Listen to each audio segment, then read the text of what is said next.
del día de hoy.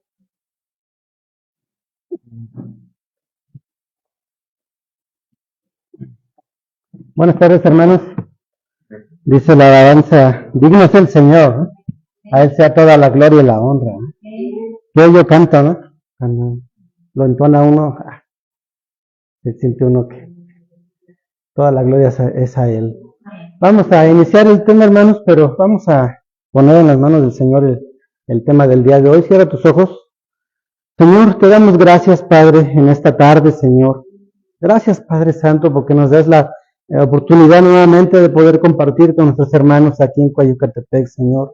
Gracias, Padre, porque sabemos que solo tú has permitido este momento, Señor. Es porque así tú lo has querido, Señor. Y de ahí, por ende, Señor, que te pedimos que seas tú, Señor.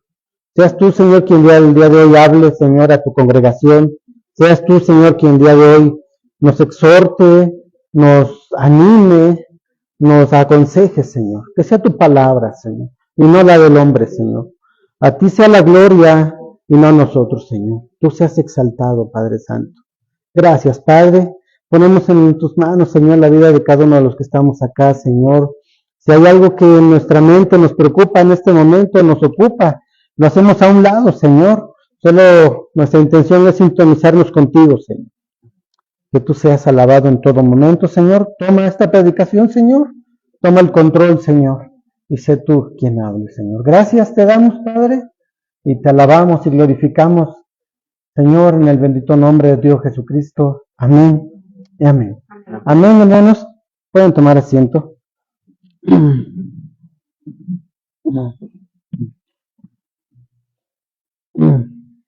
Pues el día de hoy, hermanos, vamos a como cuando cada vez que se inicia una nueva carta, ¿no?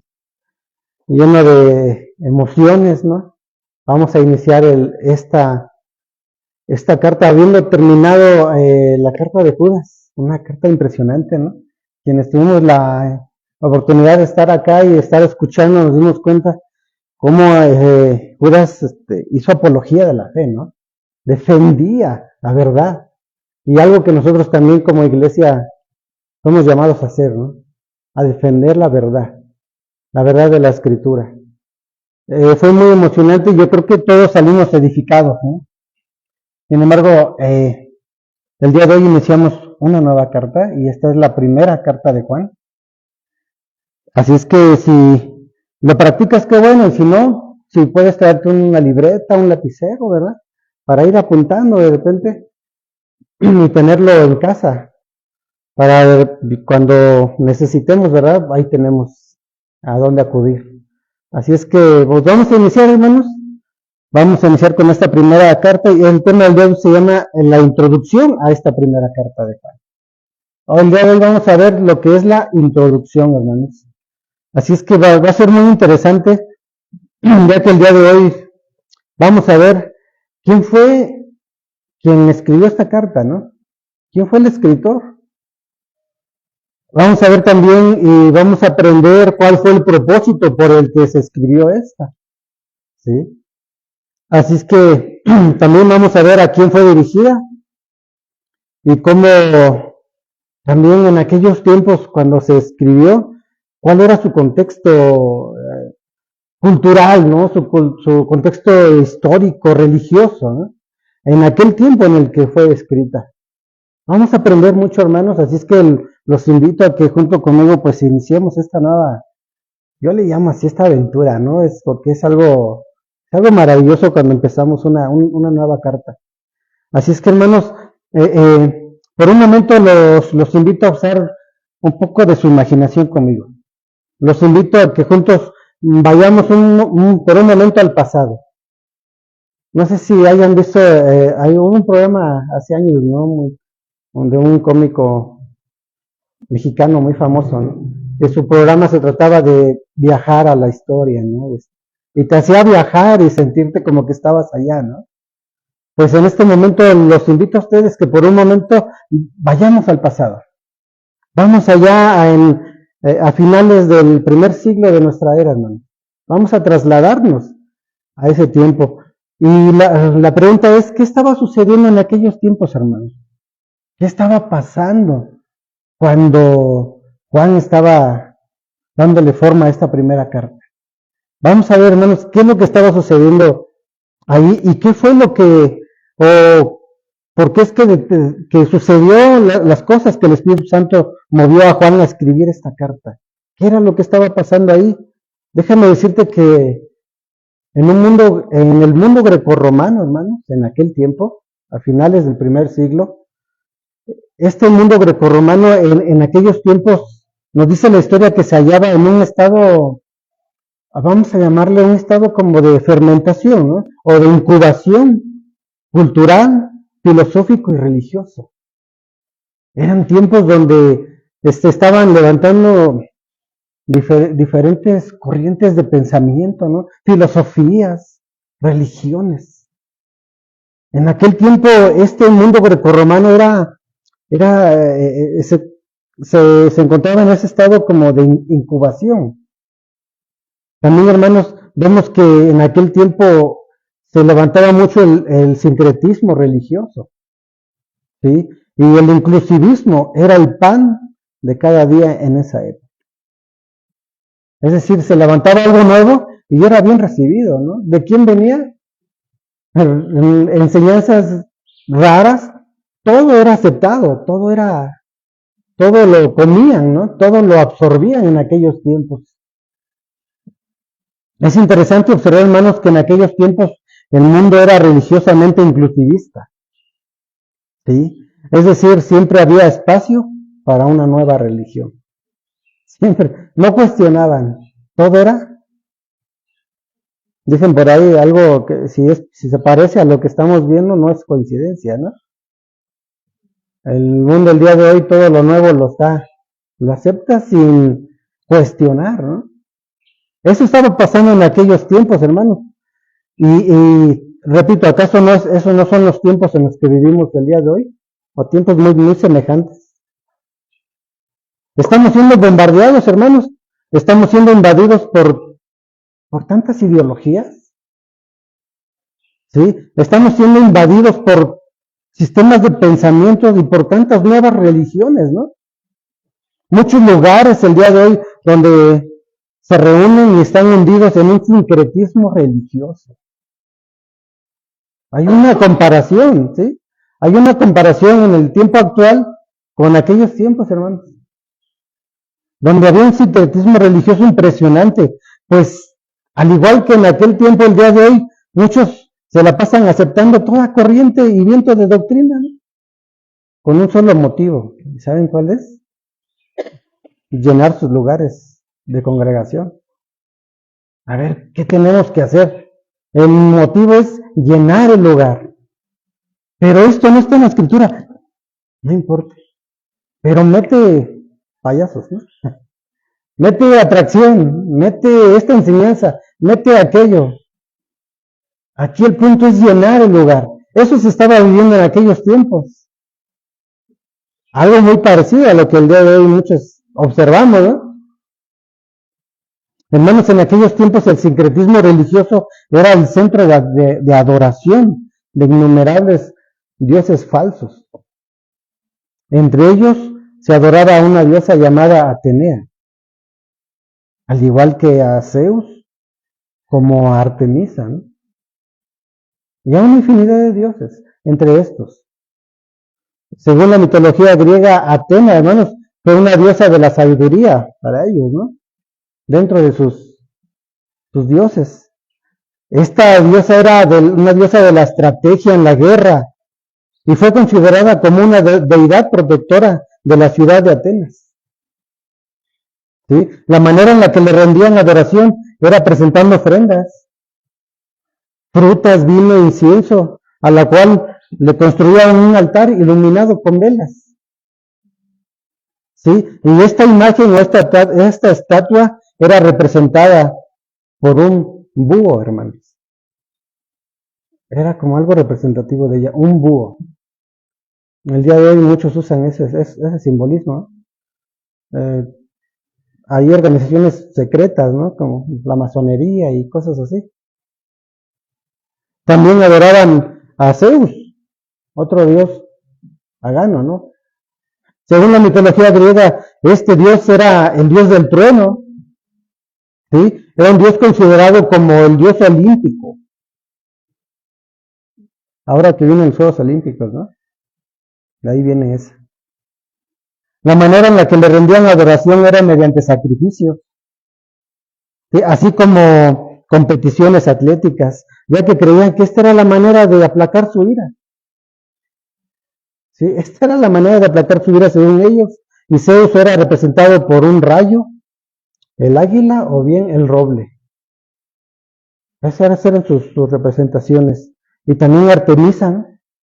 Según la mitología griega, esta diosa era la diosa de la caza, de la naturaleza. Y la manera en la que rendían adoración era mediante sacrificios y ofrendas. Y según la historia, según la mitología griega, la gente que adoraba a esta diosa se ocultaba en cuevas. Y el motivo que se ocultaban era para hacer ciertos ritos con tal de contactar con espíritus de sus antepasados. Y estos solamente son unos pequeños ejemplos de muchos dioses que tenían. Hermanos, el mundo en aquellos tiempos estaba hundido en un sincretismo impresionante. Hermanos, un sincretismo religioso y lleno de deidades falsas. La iglesia naciente en aquellos tiempos, hermanos, estaba siendo bombardeada constantemente por todas estas filosofías, religiones y dioses paganos, hermanos. ¿Te imaginas, te estás imaginando más o menos el mundo que se vivía allá? La iglesia estaba siendo bombardeada constantemente. Algo muy parecido a lo que el día de hoy, ¿no? Muchos ya no saben discernir entre la izquierda y la derecha. Dicen, no sé ni dónde estoy metido. De tanto que han escuchado, ¿no? Tantas corrientes y tanto, ya no saben ni en qué creen. Eso era lo que se vivía en aquellos tiempos, hermanos. Aunque Juan ya era un hombre avanzado de edad, hermanos, aproximadamente de 80 años de edad, a pesar de esta edad, hermanos, no había menguado su celo ardiente por la verdad que es Cristo. Hermanos, esta verdad que constantemente se resalta en esta primera carta, la verdad. Él es la verdad es Cristo. Constantemente vamos a ver que se resalta la verdad. Pero estamos entendiendo por qué, ¿no? Porque estaban metidos en medio de tanto sincretismo y tantas religiones falsas, que era necesario proclamar la verdad de Jesucristo.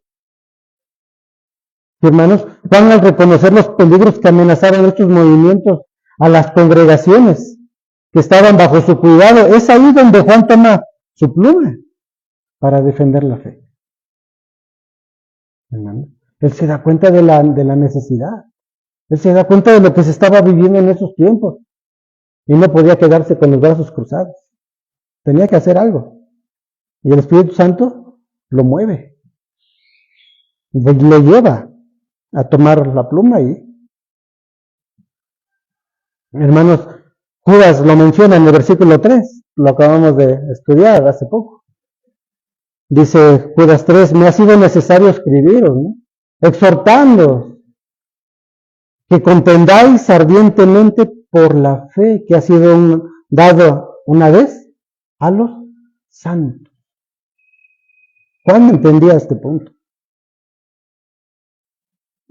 Hermanos, sin embargo, vamos a analizar sobre el autor de esta carta. ¿Sí? El escritor de esta primera carta de Juan, hermanos. Primera de Juan y Hebreos, es algo muy interesante aquí. La primera carta de Juan y Hebreos tienen algo en particular, hermanos. Pues estas dos epístolas del Nuevo Testamento no identifican sus autores. Pero esto no quiere decir que no podamos saberlo, ¿no? Ya que desde el siglo I hasta el surgimiento de la edad de la moderna alta crítica, hermanos, al finales del siglo XVIII, la Iglesia constantemente ha identificado al apóstol Juan como el autor de esa primera carta. Él es, hermanos. Y para eso vemos evidencias externas. ¿Sí? Tenemos suficiente evidencia externa. Vamos a ver solo un poco de las evidencias externas, hermanos. Vemos a ciertos padres de la iglesia atribuyendo esta primera carta a Juan. ¿Sí, hermanos? Vemos a un hombre llamado Ireneo, por ejemplo, a quien a finales del siglo II citó directamente de primera de Juan y nombró al apóstol Juan como su autor. También vemos en la historia a que Ireneo era un discípulo de Policarpo, quien a su vez era discípulo del apóstol Juan. ¿Sí, hermanos? También vemos a hombres como Clemente de Alejandría, Tertuliano, quienes fueron contemporáneos de Ireneo, y estos hombres también atribuyeron esta primera carta al apóstol Juan. Aún la lista de los libros canónicos del siglo II, conocida como el Canon Moratorio, también reconoce a Juan como el autor de esta primera carta. Esas son evidencias externas. También vemos en el siglo III hombres como Orígenes, Dionisio de Alejandría y Cipriano de Cartago, quienes también manifestaron que era Juan el autor de esta epístola. Tenemos suficiente evidencia externa, hermano. Pero aún así, si alguien requiere evidencias internas, también las hay, ¿no? También se cuenta con ellas, hermanos. Aunque Juan no identifica a sí mismo en esta primera carta, como tampoco lo hace en el Evangelio de Juan, vemos que la evidencia interna apoya de manera firme el testimonio de la iglesia primitiva, de que él efectivamente fue quien escribió esta epístola. Hay suficiente evidencia interna, hermanos. Primeramente, la carta muestra ciertas similitudes entre la primera carta de Juan y el Evangelio. ¿Sí? Vemos ciertas similitudes, hermanos, muy fuertes, ya que ambas presentan una serie de marcados contrastes, como, por ejemplo, la luz y las tinieblas, la vida y la muerte, el amor y odio, verdad y mentira, amor del Padre y amor al mundo, ¿no? Hijos de Dios e hijos del diablo. Estar en el mundo, pero no ser del mundo. ¿Sí? Conocer a Dios o no conocerlo. Vemos este notable contraste que existe entre el Evangelio de Juan y la primera carta de Juan. Así como encontramos estos contrastes, hermanos, también encontramos un estilo gramatical en ellos. Y es muy parecido, es decir, tanto primera de Juan como el Evangelio tienen en común muchas palabras, frases, y así como temas teológicos. Por ejemplo, nos habla de la encarnación, primera de Juan 4:2 y el Evangelio de Juan 1:14. También nos habla sobre el unigénito, primera de Juan 4:9, Juan 3:16. Vemos mucha similitud, hermanos.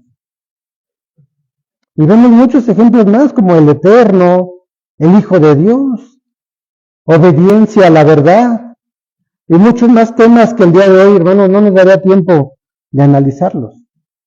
Pero hay suficiente evidencia interna de que efectivamente fue Juan el autor de esta primera carta.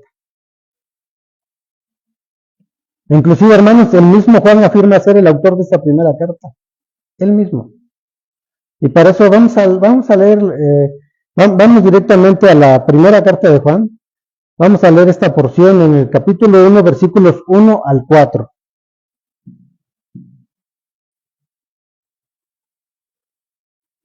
Primera carta de Juan, capítulo 1, versículos 1 al 4. Y aquí, hermanos, observaremos que él mismo afirma ser testigo de los acontecimientos de la vida de Cristo. Aquí vamos a ver que él dice, yo vi, yo palpé. ¿Sí, hermanos? ¿Lo tenemos? Sí. Amén. Dice así,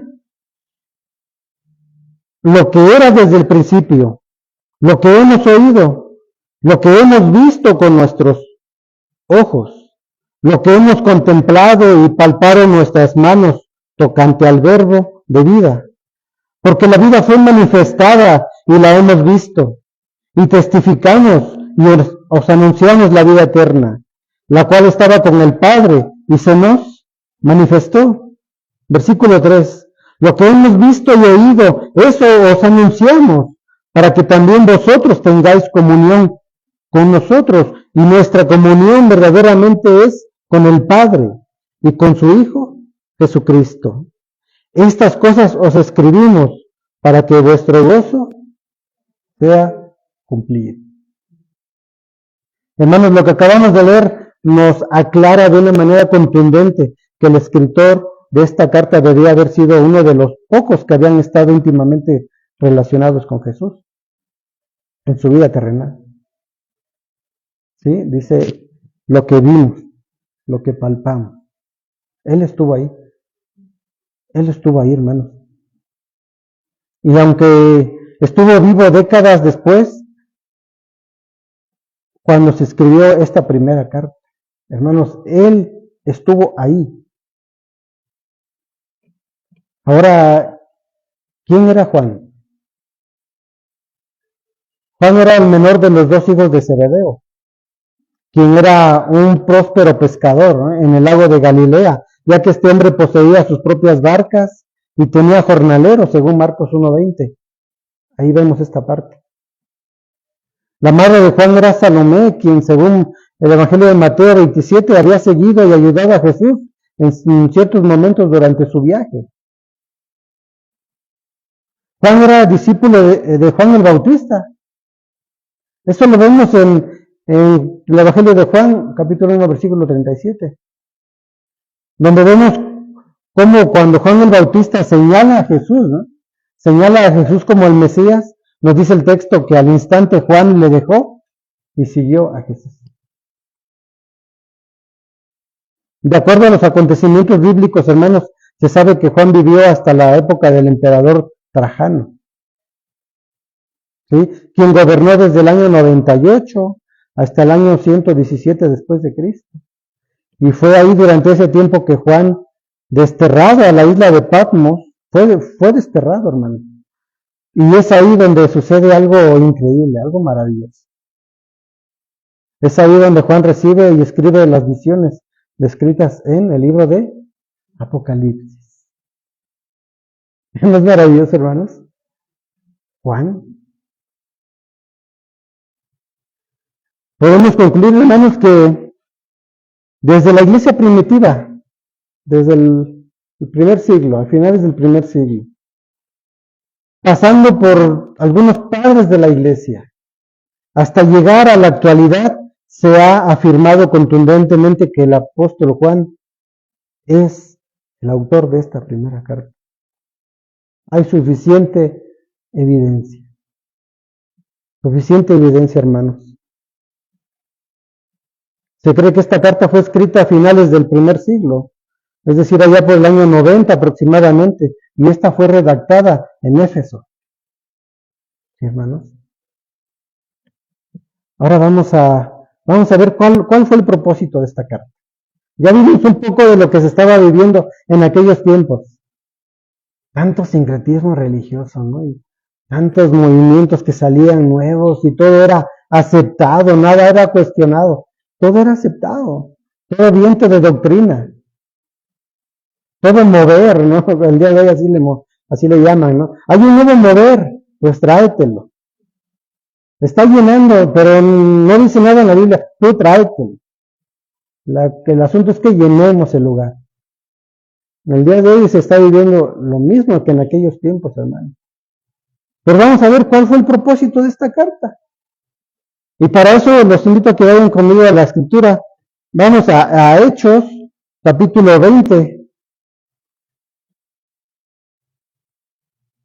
Hechos 20, versículos 29 al 30. Amén, hermanos. Hechos 20, 29 al 30. ¿Lo tenemos? Amén. Dice, porque yo sé que después de mi partida entrarán en medio de vosotros, ¿qué? Lobos rapaces, que no perdonarán al rebaño. Versículo 30. Y de vosotros mismos se levantarán hombres que hablen cosas perversas para arrastrar tras sí. Estaban en tiempos peligrosos, en tiempos donde había que tener bien afinados los sentidos espirituales, ¿no? Saber discernir cuál era esa nueva enseñanza que estaba resurgiendo por ahí. Saber discernir, hermanos. Este capítulo de Hechos nos narra la realidad de lo que se estaba viviendo en aquellos tiempos, ¿no? Y cómo es que ya parte de eso se estaba viviendo en los tiempos de Juan. Y que Juan ve la necesidad, Habían ya surgido falsos maestros, hermano. ¿Sí? Habían ya surgido falsas enseñanzas, corrientes religiosas, tendencias filosóficas. Y estos falsos maestros que dispersaran herejías, hermanos, estaban contaminando gravemente a la iglesia con sus falsas doctrinas. Estaban pasando por tiempos peligrosos, hermanos. Esas enseñanzas heréticas de alguna manera representaba esa etapa inicial de lo que más adelante fue conocido como el gnosticismo. Hermanos, el cual tuvo como desarrollo en el siglo II, el cual el gnosticismo representó una grave amenaza en aquel tiempo hacia la verdad. Hermanos, ¿qué es el gnosticismo, hermanos? Esta palabra viene del griego gnosis, que es decir, conocimiento. Hermanos, el gnosticismo era ya una mezcla de varios sistemas de pensamiento, tanto paganos como judío, mezclado con cierto cristianismo, influido por la filosofía griega de Platón. Era ¿cómo le podemos decir? Un menjurje de... Sí, el día de hoy no estamos lejos de eso. El día de hoy vemos tantas enseñanzas que dicen, oye, es que metió un poco de esto, metió un poco de aquello, y mete un poco... no tiene una línea definida, no sabemos en qué cree, y muchos hoy están así. Y esto se estaba viviendo en aquellos tiempos, hermano. Esto representaba una grave amenaza hacia la iglesia naciente en aquellos momentos.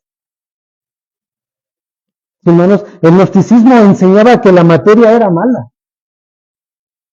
Enseñaba que la materia era mala, hermanos, y que el espíritu era bueno. Este dualismo filosófico, hermanos, llevó a los falsos maestros que fueron confrontados por Juan a aceptar alguna forma de deidad de Cristo, pero negaban de alguna manera su humanidad. ¿Sí? Bajo esta enseñanza herética, hermanos, del gnosticismo, estos falsos maestros enseñaban que Cristo no pudo haber tomado un cuerpo físico, ya que la materia era mala, hermanos. O sea, ¿de qué estamos hablando entonces? ¿De una entidad fantasmal o algo así? Ellos llegaban a eso, como si fuera una aparición nada más, porque no podía tener cuerpo físico, porque era mala la materia. Hermanos, esta negación de la encarnación de Cristo en el gnosticismo tomó dos formas básicas. Primeramente, los conocidos como los deístas, que no es del verbo doqueo, que significa parecer, o aparece del ser, o parecerse a. Estas enseñanzas, hermanos, que el cuerpo de Jesús no era real ni físico. Esto era lo que ellos enseñaban. El cuerpo de Cristo no era real, sino que solamente parecía serlo, como una entidad, ¿no? Un espíritu, algo fantasmal. Hermanos, Juan refuta enérgicamente esta falsa enseñanza, afirmando que él había visto, él había contemplado, él había palpado a Jesucristo. Él refuta de una manera enérgica esta herejía, hermanos. Quien en realidad que era Cristo, quien en realidad había venido en carne. Y eso lo vemos en 1 Juan 1, donde él dice que él vio, él palpó. ¿Sí, hermano? Él dice, yo estuve ahí, y yo testifico. Él era testigo ocular de ese momento, hermanos. Juan estaba refutando enérgicamente esto, hermanos. Otro hereje conocido como Cerinto en aquellos tiempos antiguos enseñaba que el Espíritu de Cristo descendió sobre Jesús, pero solo hasta el momento de su bautismo. ¿Sí? Ojo, estamos acá. Que solamente el Espíritu de Cristo descendió sobre ese hombre llamado Jesús, allá en el bautismo, allá fue. Esto enseñaba este hombre Cerinto, pero que este Espíritu salió de él momentos antes de la crucifixión. Esto enseñaba. Y nuevamente, hermanos, vemos que Juan refuta a este argumento falso, afirmando que el Jesús que fue bautizado era la misma persona que había sido crucificada. Era el mismo, hermano. Cualquiera de estas dos enseñanzas heréticas, hermanos, que acabamos de ver, anulaban de alguna manera la enseñanza bíblica de la humanidad de Cristo. ¿Sí? Así como también la expiación, hermanos. El día de hoy vemos movimientos muy parecidos a estas enseñanzas. ¿Y saben quiénes son uno de ellos? Los testigos de Jehová. Ellos niegan la deidad de Cristo. La niegan. Caen en estas herejías, hermanos. Y Juan también les refuta su enseñanza, diciendo Juan, yo palpé y yo vi. Él es la verdad. Él es el Cristo. Él es el Mesías. Él es el Salvador. Él es, hermano. Ahora entendemos el celo que sentía Juan al defender la verdad, hermanos. No podía mantenerse con los brazos cruzados ante tanta herejía, hermano. ¿Sí? Entonces, según estas enseñanzas, hermanos, heréticas, al anular la humanidad de Cristo, entonces también anulan la expiación, hermano. Y esto es grave y esto es fuerte. ¿Saben por qué? Porque cuando se anula la expiación, al decir que Jesús no fue verdadero hombre como también verdadero Dios, al padecer y morir en la cruz, entonces según estas enseñanzas heréticas, hermanos, el sacrificio de Cristo no puede haber sido un sacrificio sustitutivo, ¿sí? No puede haber sido un sacrificio aceptable por el pecado de los elegidos, porque quien murió ahí fue un hombre común, según ellos. Y no puede ser, hermanos. Entonces estamos en un problema, ¿no? Porque según sus enseñanzas, entonces toda la humanidad está en condenación. O sea, no hay salvación para nadie. Por eso es que eran unas herejías, pero tamaño. ¿Sí, hermanos? Este dualismo filosófico del gnosticismo enseñaba que el hombre no tenía tampoco responsabilidad en los valores morales y en una conducta ética, hermanos. Es decir, el cuerpo era simplemente la prisión en la cual el espíritu estaba encarcelado. Por lo cual el pecado cometido en el cuerpo no tenía relación ni afecto en el espíritu del hombre. Se la quitaban, ¿no? Es que pecó, pero fue el cuerpo, pero yo espiritualmente estoy. No, hermanos. Juan refuta esta idea ahí en 1 de Juan 1:8. Vamos a la escritura. Vamos a ver la primera carta de Juan.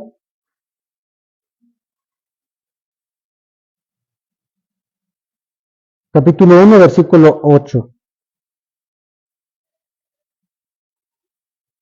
Sí, repito, según la enseñanza de ellos, si el que pecaba era el cuerpo, el espíritu no era afectado, ¿no?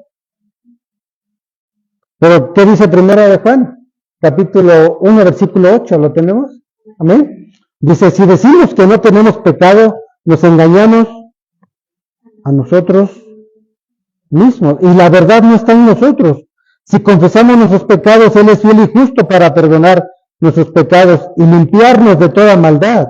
Si decimos que no hemos pecado, ¿le hacemos a quién? ¿Mentiroso? ¿Verdad? Y su palabra no está en nosotros, hermanos. Esas enseñanzas heréticas llevaban a estos falsos maestros a verse inclusive como una élite, hermano. ¿Sí? Como un grupo selecto.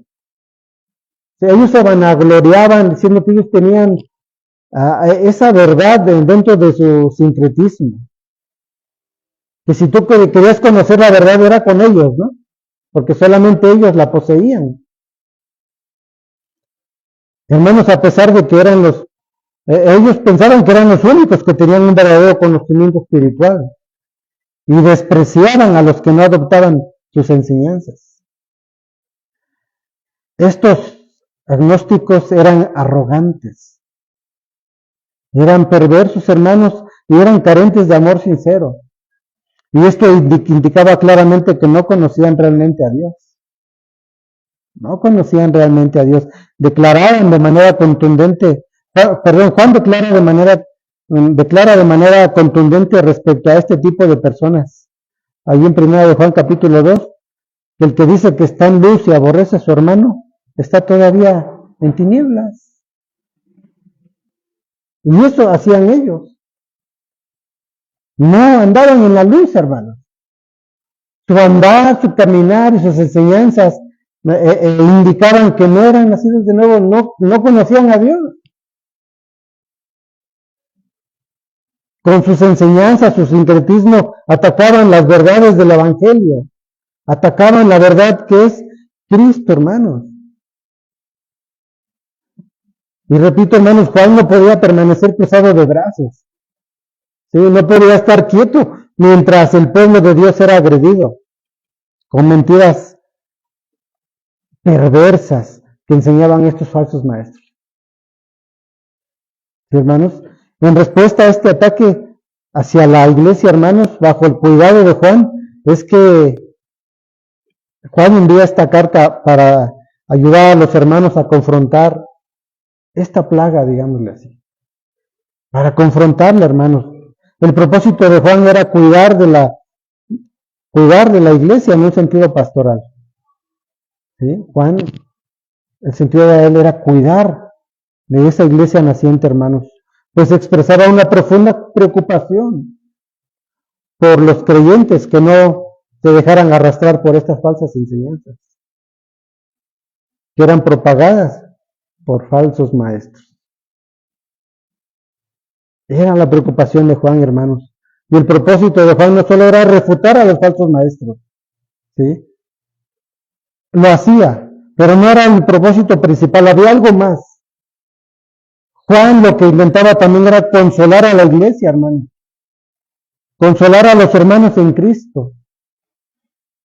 Sí, ahí en la primera carta de Juan, capítulo 5, nos dice que para que sepáis que tenéis vida eterna y para que creáis en el nombre del Hijo de Dios, hermano. También el propósito de Juan era consolar a la iglesia, fortalecerla. Juan procuraba fortalecer al pueblo de Dios contra las agresiones de los falsos maestros, hermanos, recordándoles que en Cristo tenían vida eterna, que en Cristo hay salvación y que Cristo es la verdad. Ese era el motivo por el que Juan refuta todas estas enseñanzas. Hermanos, no estamos lejos de estar viviendo lo que Juan vivió, ¿no? Ahora nos trasladamos a nuestros días. No estamos lejos de estar viviendo lo que Juan vivió. El día de hoy, hermanos, surgen falsos maestros con nuevas revelaciones, ¿no es así? Nos encontramos con una gran cantidad de doctrinas nuevas. Hoy en día muchos se hacen llamar iluminados, ¿no? Llamados, apóstoles, hombres convencidos de lo que ellos dicen es palabra de Dios, ¿no? Muchos se paran y dicen, Dios me dijo. Cuando dice la Escritura, Dios dice, no estuve con ellos, yo no hablé, yo no les hablé. Hablan el deseo de su propio corazón, hermano. transversan la verdad de la palabra de Dios, llevando a una gran cantidad de congregantes al engaño y muchas veces, por ende, a la condenación. Están siendo mal guiados, hermanos. Hombres queriendo echar otro fundamento sobre el que ya ha sido establecido. Es decir, en la Escritura, hermanos. ¿Sí? Intentando echar otro fundamento cuando ya lo tenemos. Lo tienes en tus manos. Es la Escritura. Ese es el fundamento. Y otros intentan hacerlo a un lado y echar otro fundamento encima. No, hermanos. Nosotros debemos hacer igual defensa de la verdad, ¿no? ¿No es así? Ante tanta falsedad como el humanismo, filosofías que han sido introducidas a la iglesia, hermanos. Sin darnos cuenta, Muchos no nos damos cuenta y de manera muy sigilosa se van metiendo, hermanos. Tú y yo como iglesia tenemos una función, hermano. Tenemos una función y esta es proclamar la verdad, ¿no es así? Esto es proclamar la verdad, hermanos, declarar la verdad, anunciar la verdad y que esta verdad es Cristo, que Él es el Salvador, hermanos. Sí, en medio de tanta herejía y creciente a nuestro alrededor, hermanos, es necesario hacer defensa de la fe, como lo hizo Juan en sus tiempos. Juan Calvino dijo unas palabras que me parecieron muy interesantes, hermano. Juan Calvino dijo estas palabras: por tanto, no es el objetivo del Espíritu Santo inventar nuevas revelaciones, ni tomar un nuevo género doctrinal, con el motivo de apartarnos de las enseñanzas del Evangelio, sino que le compete al Espíritu Santo sellar y fortalecer en nuestros corazones aquella misma doctrina que el Evangelio nos enseña. Lo que el Espíritu Santo hace es sellar, iluminarnos la revelación que ya está en la Escritura, hermano. No traer nuevas y echar otro fundamento sobre el que ya está, hermano. Sí, hermanos, lo que hace el Espíritu Santo en la vida del creyente es iluminar y aferrar la verdad una vez dada en nuestro ser y en nuestro corazón. Eso es lo que hace el Espíritu Santo. Iluminar sobre lo que ya está revelado en la Escritura. El apóstol Pablo dice que la iglesia es columna y baluarte de la verdad, ¿no es así? Hermanos, nuestra función como iglesia es proclamar la verdad basada en la Escritura. No aceptando novedades, no aceptando enseñanzas nuevas y mentirosas muchas veces. La única verdad en la cual se construye la vida de un creyente, hermanos, está en la bendita palabra de Dios. Ahí es, hermano. Ahí es. No hay una nueva revelación. No está el libro de Carlos Taze Russell, de los mormones, ¿no? No hay nuevas enseñanzas. Todo ya está ahí. Ya lo tenemos ahí, hermanos. La posición herética del día de hoy te dice: ten cuidado porque la letra mata, ¿no es así? ¿O no lo hemos escuchado? Ay, ustedes no sé por qué leen tanto la Biblia. Cuidado porque la letra mata. Hermanos, esta posición herética, hermanos, intenta decirte esto. En otras palabras, te dice: no te metas tanto al estudio de la palabra, ¿no? No vale la pena. Déjate llevar por el Espíritu. Hermanos, tengamos cuidado con esto. Así es que el objetivo, hermanos, de las enseñanzas heréticas es que tú no estudies las Escrituras. Ese es el punto. Que no estudiemos la palabra. No nos metamos a la Escritura. Juan refuta de manera contundente, hermanos, a todas estas enseñanzas heréticas diciendo que la verdad no es algo místico, hermanos, no es algo oculto, secreto, algo que solo dependa a un cierto grupo. No, hermanos.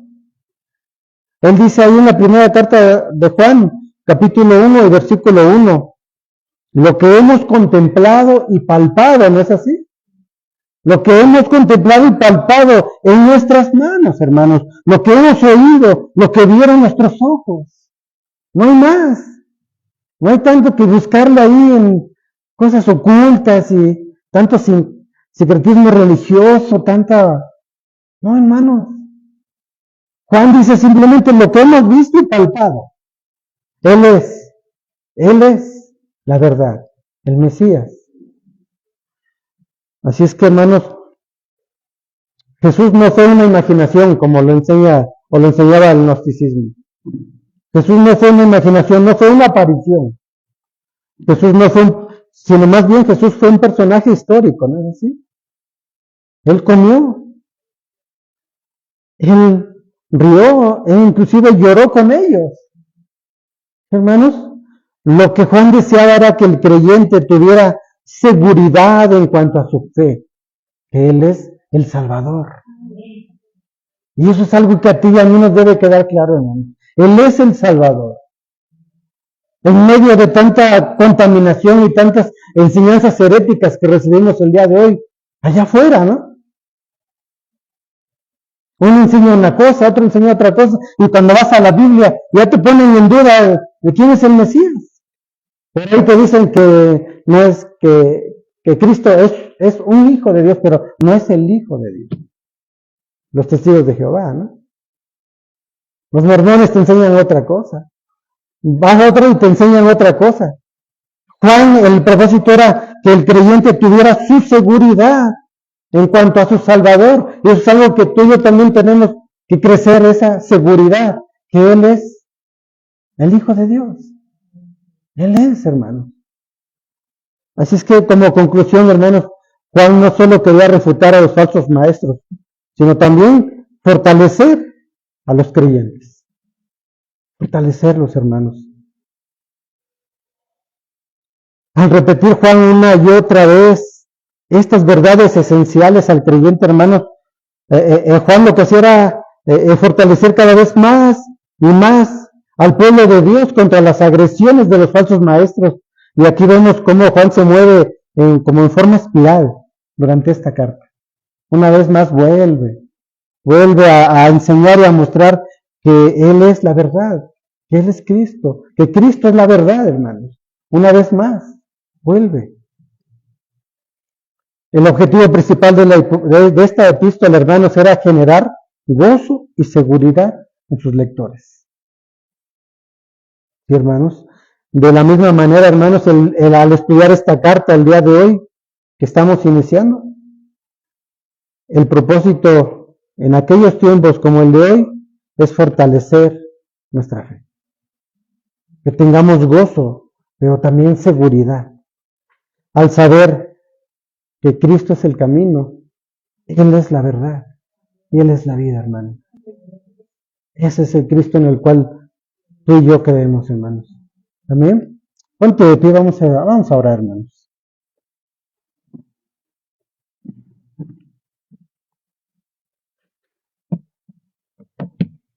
Cierra tus ojos un momento, Señor. Queremos darte gracias, Padre. Gracias por tu palabra, Señor. Sabemos que el día de hoy hablaste a nuestras vidas, Padre Santo. Hemos visto, Señor, cómo en aquellos tiempos eran tiempos peligrosos, Señor, donde nacía cada día movimientos, religiones y tanto sincretismo, Señor, que atacaban a la iglesia. Atacaban a una iglesia naciente, hermano. Al Señor, a una iglesia donde nuestros hermanos eran muchas veces llevados a tener dudas, donde empezaban a dudar muchos hermanos. Sin embargo, Señor, te damos gracias, Padre, porque pusiste en Juan, Señor, el escribir esta carta, Señor, con el propósito de fortalecer la fe de aquellos hermanos, Señor, al igual que ahora nosotros, Señor. Así es que estas palabras son aplicables también a la iglesia del día de hoy, Señor. A tener cuidado de tanta herejía que está inundando el mundo, Señor. Tantas enseñanzas nuevas, corrientes y religiones llenas de, muchas veces, de ocultismo, Señor. Que el único propósito es negar la deidad de Cristo, Señor. Gracias, Padre, porque no estaríamos a la deriva sin tu palabra, Señor. Gracias, Padre, porque sabemos que tú eres quien nos cuida, Señor. Tú eres, Señor, quien cada día nos alimenta con tu bendita palabra, Señor. Gracias, Señor. Este día que estamos empezando con esta primera carta de Juan, Señor, cada vez que la estudiemos, Señor, seas tú, Señor, quien nos lleve, nos enseñe, nos fortalezca, Señor, y también nos exhorte, Señor. Gracias, Padre Santo. Gracias, Señor, por tu bendita palabra, Señor. Estamos atravesando tiempos muy similares a aquellos tiempos antiguos, Señor. Tiempos peligrosos, donde dice tu palabra que vendrán lobos rapaces, que no perdonarán al rebaño, Señor. Señor, gracias por tu palabra, porque ella es la que nos pone alerta, Señor.